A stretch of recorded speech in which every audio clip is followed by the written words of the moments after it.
esta experiencia podría servirnos para hablar de otro de los términos en los que tú planteas también estas formas de ver la diversidad, ¿no?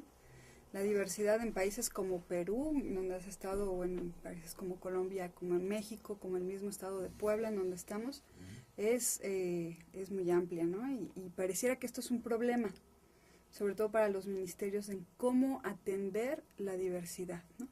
Cómo esta riqueza cultural se convierte en un problema, en un dilema de atender, y que, bueno, ha también aterrizado en diferentes estrategias de resolver estas relaciones sociales, a las que tú les has llamado asimilación insuficiente, segregación insuficiente y participación insuficiente, ¿no? ¿Nos podrías hablar sobre estas relaciones sociales interculturales? O sea, ¿cómo las ves y qué posibilidades nos dan, por ejemplo, qué posibilidades arrojan la de la participación insuficiente? Mire,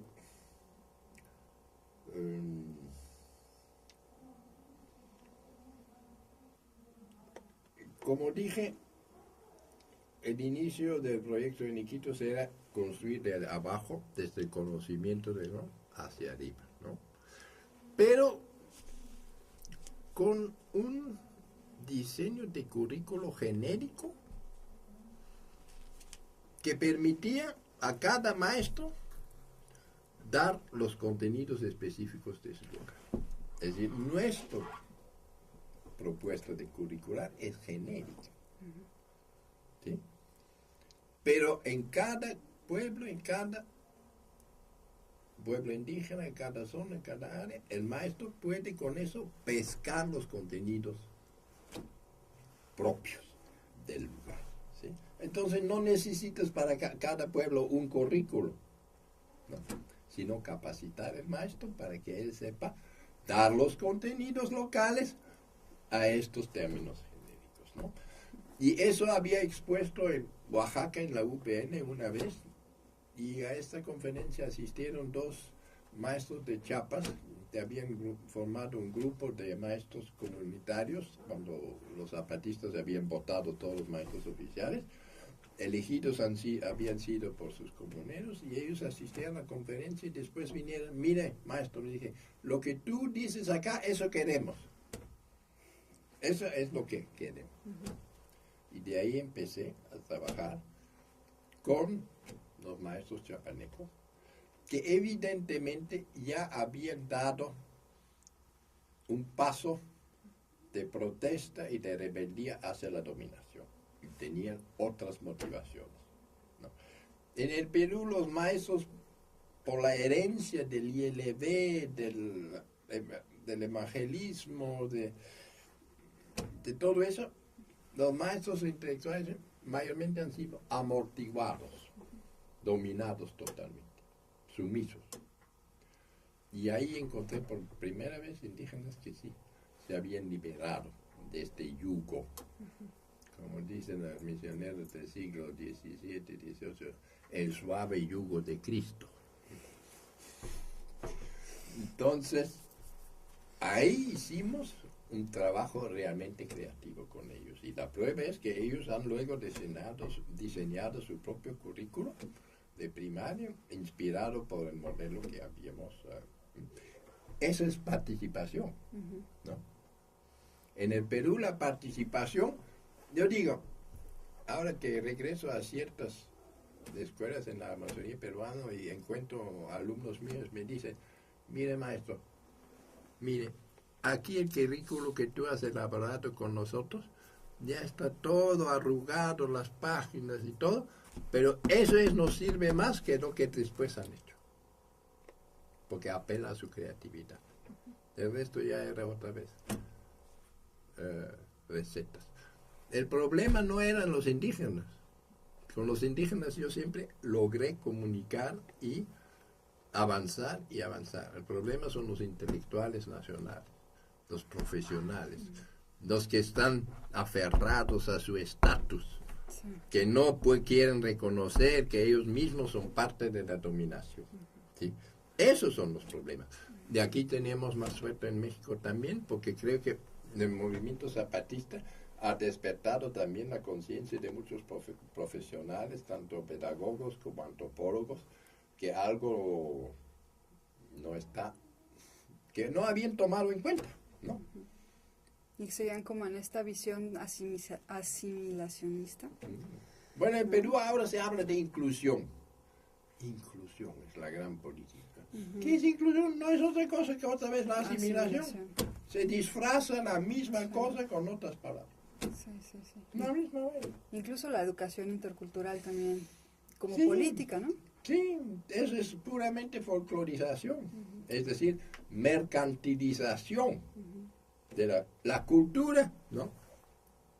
Es el universo de las formas, de los productos, de lo que el hombre, ¿no? Las formas que toman las cosas que él produce, sus comportamientos, también formas de comportamiento, esa es cultura. Pero detrás de la cultura siempre hay las relaciones sociales, por eso yo prefería hablar de intersocialidad, que toca mucho más eso de la desigualdad, de la dominación. Ese es el problema. Y eso es lo que se opone a la valoración de los valores sociales bosquecinos, que justamente son totalmente diferentes a los valores sociales urbanos. Y eso hemos puesto en evidencia en esa obra de 2 tomos, ¿no? Sociedad Bosquecina, donde explicitamos, ilustramos cuáles son los valores sociales bosquecinos en contraste con los valores sociales urbanos, ¿no? Para que también los desarrollistas se den cuenta en qué universo son ellos. ¿Cuál es el universo en ellos? ¿Cuáles son las motivaciones de ellos? ¿Y cuáles son las motivaciones de los otros? Para que sepan distinguir, para que sepan hacer la diferencia y no pensar que ellos son los que definen valores universales, que todos los seres humanos son iguales, todos quieren ganar más plata, por ejemplo. Todos los proyectos de desarrollo apuntan a aumentar los ingresos. ¿Sí? Bueno, los indígenas también quieren más ingresos, ¿sí? Quieren, pero no a cualquier precio. Es decir, no quieren hacer cualquier trabajo para ganar más dinero. Y por eso los proyectos que solo apuntan eso fracasan totalmente. Porque ya un tiempo que llegan ingresos, insumos, algún pago, algo, ya hacen las cosas que dice el promotor. Y cuando eso se para, se termina todo, porque no les interesa la cosa. No es conforme a su gusto de trabajar. Eso es algo que nosotros nunca comprenderemos. El indígena trabaja con gusto, ¿sí? Y ningún proyecto que se presenta toma en cuenta el gusto de trabajar. Solo más plata, más ingreso, ¿no? Ahí son los valores diferentes. Ese es como uno de los parámetros del desarrollo, ¿no? Y del progreso, que en contraste con estas 2 formas de sociedad, la sociedad occidental, cuyo fin y cuyos términos pues están planteados más desde el individualismo, ¿no? Desde esta consecución material, y en contraste con lo que podríamos encontrar en este estudio que has hecho, y que es un estudio muy amplio, ¿no? Que presentas en estos 2 tomos sobre la sociedad bosquecina, que nos podrían dar como justamente elementos, ¿no? Para que este encuentro de culturas no sea un choque, para que pueda ser o caer en esto que propones del interaprendizaje, ¿no? En esta posibilidad de que las cualidades de ambas culturas se enriquezcan mutuamente, pero también como una oportunidad de cuestionarnos nuestra propia cultura, no solo nosotros, sino también las culturas indígenas, ¿no? De mirar en qué de las culturas sí realmente se está aportando a la dignidad, sí realmente se está aportando a proyectos de vida buena, ¿no? Y de qué forma hacerlo real en muchos de los procesos educativos y de convivencia social.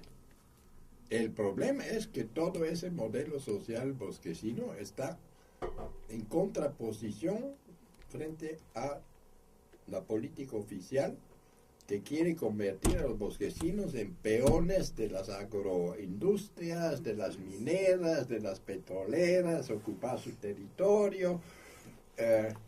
Bueno,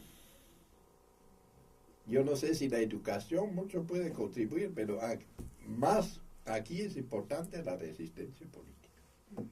Y vemos en el Perú los conflictos por problemas medioambientales van aumentando. Y la gente ya no quiere minería, no quiere petróleo, no quiere plantaciones, etcétera.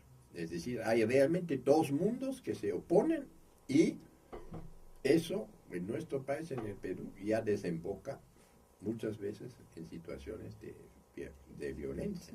Y los líderes que defienden los intereses son tratados de terroristas, o están metidos en la prisión, son torturados. Es espantoso lo que está pasando. Y eso se acentúa. Y creo que en México también ocurren las mismas cosas. Yo he visto en Oaxaca, en otros sitios, en Chiapas también. San Luis Potosí. Aquí mismo en Puebla tenemos. Entonces, la educación lo que puede hacer es justamente que los jóvenes tomen cuenta, en comparación con la ciudad, de su modo de bienestar, de su gusto de trabajar y de los valores que quieren defender. No, creo que a eso debe contribuir la educación. Eso no quiere decir que no van a quedar ignorantes de la técnica de la modernidad, no, pero hay que articularlo de tal modo que los conceptos científicos que se usen tengan un contenido vivencial, experiencial del alumno. Si no, el alumno se convierte en un loro. Repite palabras, repite discursos, repite rollos para acceder a un puesto burocrático donde repite el mismo rollo que le viene dictado de arriba y es una rueda dentro del sistema dominante. Pero si el alumno desarrolla un pensamiento crítico comparando las nociones con sus vivencias y lo que le va a venir encima y puede evaluar críticamente en función de su propia vivencia, ahí sí es un ciudadano completo. Si no, es un ciudadano mutilado, un ciudadano esclavo. Nosotros vivimos ahora bajo el régimen de la tiranía financiera y la dictadura empresarial. Es otro sistema totalitario. Después de comunismo, ahora es la tiranía financiera y la dictadura empresarial. Y hay que saber defenderse. Y hay gente